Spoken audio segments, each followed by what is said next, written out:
40,000 أسرة تم تهجيرها الشهر اللي فات. دول كتيرة وقفت مع ميانمار، للأسف الشديد دور مصر كان أضعف فيها دولة. رجب طيب أردوغان رئيس وزراء تركيا وزوجته راحت في قلب الأحداث وزاروا ميانمار. فين محمد مرسي من الأحداث دي؟ بنطلب منه يبقى ليه دور سياسي أكبر من كده. بنطلب برضو ان الاحداث اللي بتحصل النهارده في سيناء نعرف دورها ايه الصوره اللي بتحصل في سيناء، القرارات العشوائيه اللي موجوده هناك، اللي بيحصل النهارده في سيناء تهجير برضو بيحصل زي ما بيحصل في ميانمار.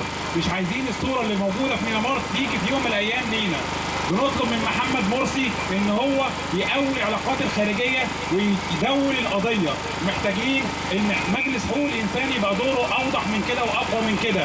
عايزين الرياده المصريه ترجع تاني. هنتحرك يا جماعه.